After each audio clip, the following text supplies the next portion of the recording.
सभी लोगों का मेरे इस YouTube चैनल पे दिल से स्वागत है। अगर आप इस चैनल पे नए हैं तो प्लीज़ इस चैनल को सब्सक्राइब कर लीजिएगा और बगल में जो घंटी का आइकन है उसे ज़रूर दबा दीजिएगा ताकि मेरे चैनल पे आने वाली सारी वीडियो का नोटिफिकेशन आप तक पहुंचता रहे।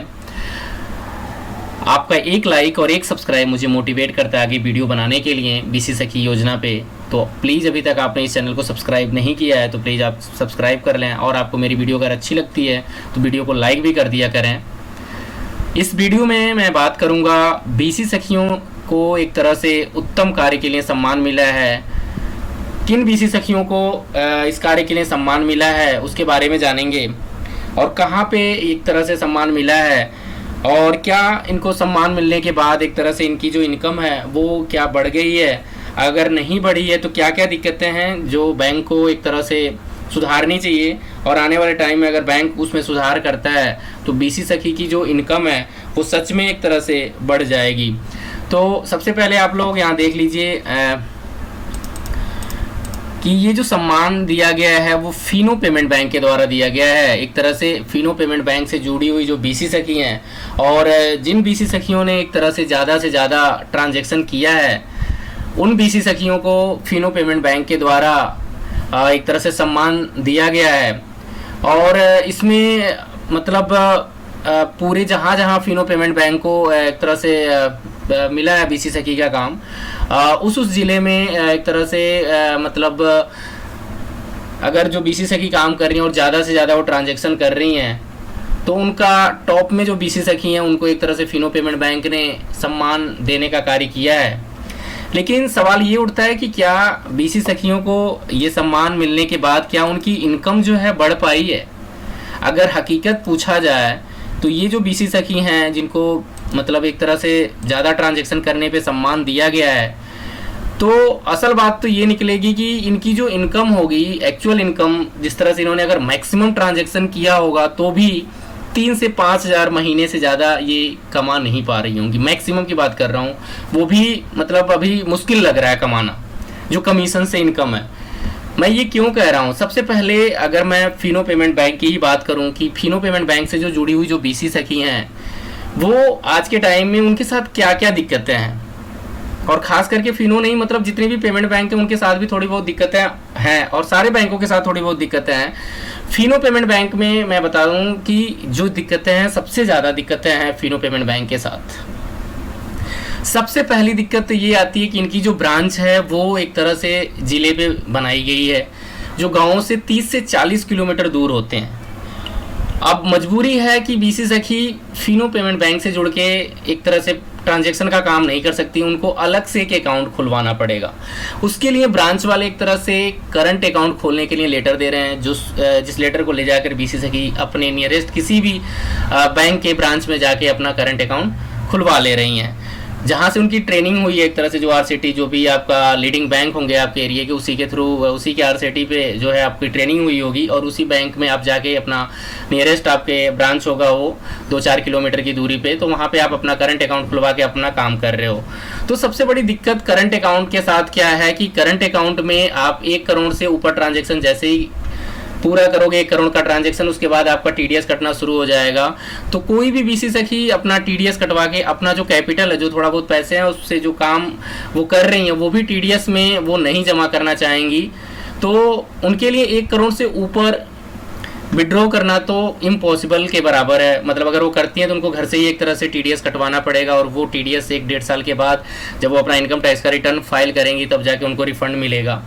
तो विड्रॉ तो आपने देख लिया वो ना के बराबर है। दूसरी चीज़ सबसे बड़ी दिक्कत ये आती है कि इसमें किसी अदर बैंक में पैसा जमा करते समय ये फिनो पेमेंट बैंक वाले चार्ज लेते हैं,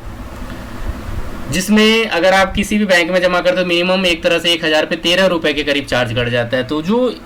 ये चार्ज है कस्टमर चार्ज देने के लिए राजी नहीं होता जमा करने के लिए, तो डिपॉजिट के काम में भी इनके बाधा आ रही है कि ये डिपॉजिट का काम भी नहीं कर पा रही है, ना के बराबर इनका डिपॉजिट का काम है।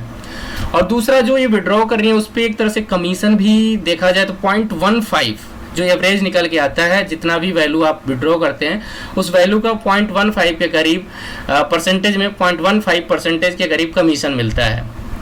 और तीसरी सबसे बड़ी जो दिक्कत है इनके साथ कि इनका जो ये कस्टमर का अकाउंट खोलते हैं, वो बचत खाता जो saving account Fino payment bank के द्वारा जो खोली जाती है, वो कम से कम मतलब आप सोच सकते हैं 250 से लेके 450 500 के करीब चार्जेज होते हैं, तब जाके आप एक सेविंग अकाउंट खोलते हैं। इसके अलावा जो और भी बैंक हैं, जैसे जो पेमेंट बैंक की बात करूं मैं, अगर फिनो पेमेंट बैंक अगर कहता है कि मैं पेमेंट बैंक हूं, पेमेंट बैंक से कंपेयर किया जाए तो पेमेंट बैंक में भी एयरटेल है, पेटीएम है, जो जीरो बैलेंस का खाता आज के टाइम में खोलते हैं। जो फिनो पेमेंट बैंक के पास ये सुविधा नहीं है जीरो बैलेंस का खाता खोलने के लिए, आने वाले टाइम में इनको इन चीज़ों को सुधारना पड़ेगा। डिपॉजिट के लिए जो कम से कम जो लीडिंग बैंक हैं, जैसे Punjab national bank, state bank of India, central bank, HDFC bank, जो एक तरह से मेन बैंक है, अगर इनकी एक तरह से अगर ये डिपॉजिट मतलब फ्री कर दी जाए, चार्जेस ना लिया जाए, तो आप लोग देखते हो गाँव में एक तरह से ज़्यादा इन्हीं बैंकों के अकाउंट होल्डर रहते हैं जो पैसा जमा कर सकते हैं। अगर वो पैसा जमा करते तो उनके पास बैंक आने जाने, बार बार बैंक जाने का जो टेंशन था वो भी एक तरह से ख़त्म होता, और वो दोनों काम कर सकते, विड्रॉ भी कर सकते, डिपॉजिट भी कर सकते थे। उनके पास कैश इन भी होता और कैश आउट भी होता है, एक तरह से डिपॉजिट और विड्रॉ, मतलब डिपॉजिट भी करते, विड्रॉ भी करते, तो एक तरह से कैश उनके पास आता भी और डिपॉजिट भी होता। तो एक तरह से उनका जो बैंक आने जाने का जो खर्चा था वो बच सकता था, लेकिन इन्होंने वहाँ पे ब्रेक लगा दिया, चार्जेस लगा के वहाँ पे एक तरह से काम खत्म कर दिया। इसको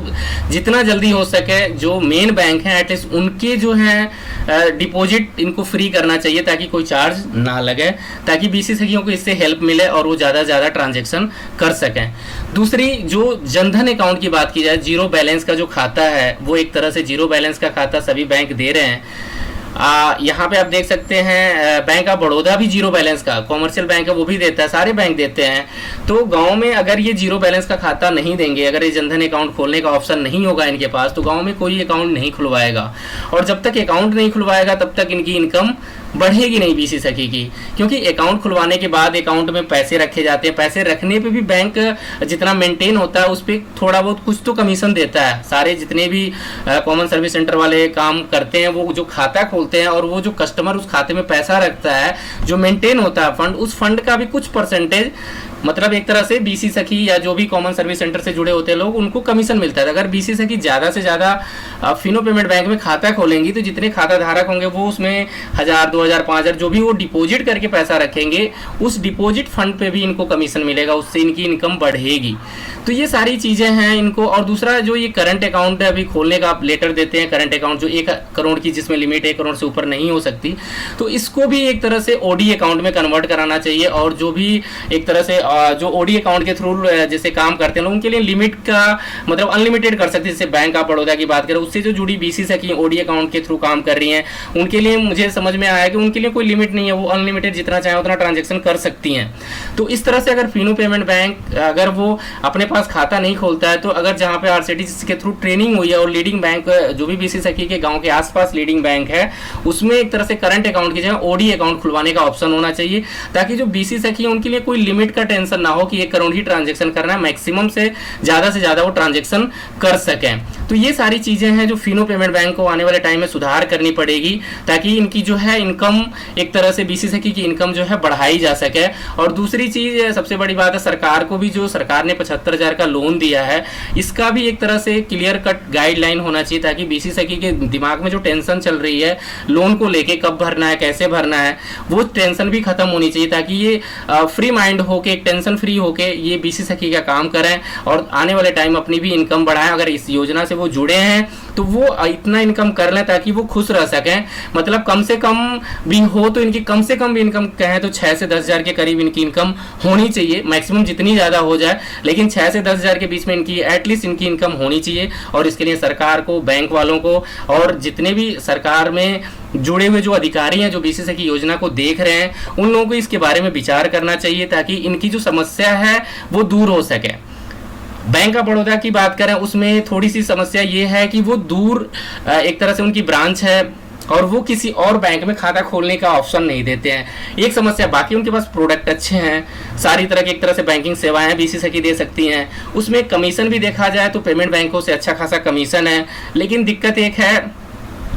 कि वो किसी और बैंक में खाता, मतलब एक तरह से करंट अकाउंट अगर बीसी सखी का जो ब्रांच है बैंक ऑफ बड़ौदा का, अगर वो दूर है 30 किलोमीटर 40 किलोमीटर दूर है, तो वो अपने गांव के आसपास किसी और बैंक में करंट अकाउंट खोल के काम नहीं कर सकते, उनको उसी बैंक से पैसा लेकर आना पड़ेगा और तब जाके काम करना पड़ेगा। तो बैंक ऑफ बड़ौदा को इसके लिए भी थोड़ा सोचना चाहिए, या तो वो कोई डिस्ट्रीब्यूटर पॉइंट बनाए जहां से वो पैसे विड्रॉ कर सकें, या कुछ ऐसा सिस्टम बनाना चाहिए कि ताकि बीसी सखी को उतना दूर ना जाना पड़े, जिसके थ्रू उनको आने जाने में जो खर्च होता है वो बचाया जा सके। तो ये सोचना चाहिए बैंक ऑफ बड़ौदा को। बाकी जो फिनो पेमेंट बैंक है तो इसमें तो काफ़ी दिक्कतें हैं जिसको सुधार करने की ज़्यादा से ज़्यादा ज़रूरत है। तो जितने भी पेमेंट बैंकों से जुड़ी हुई हैं और भी बैंकों के साथ थोड़ी बहुत प्रॉब्लम है, तो उनको सबको सुधार करना चाहिए ताकि आने वाले टाइम में जितने भी बीसी सखी जिस भी बैंक से जुड़ी हुई हैं उसमें जो जो भी प्रॉब्लम है वो उस पर सुधार हो सके, और उस सुधार के बाद इनकी जो है आय जो है, जो इनकी इनकम है वो बढ़ सके।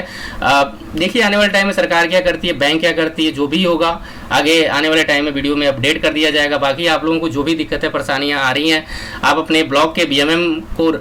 लिखित में आप एक लेटर लिख के जो भी दिक्कतें परेशानियां वहां पे दे दिया करो, ताकि आने वाले टाइम में ज़्यादा से ज़्यादा आप लोगों की कंप्लेंट होगी तो सरकार भी इसके लिए सुनेगी, और सुनने में भी आ रहा है आने वाले टाइम में ज़रूर कुछ ना कुछ आप लोगों के लिए सही होगा। देखिए क्या होता है आने वाले टाइम में, 2 या 3 महीनों में शायद कुछ आप लोगों के लिए अच्छा गुड न्यूज़ आए। तो वेट कीजिए, देखिए क्या होता है। आप सभी लोगों का मेरा वीडियो देखने के लिए दिल से धन्यवाद। मिलते हैं अगले वीडियो में।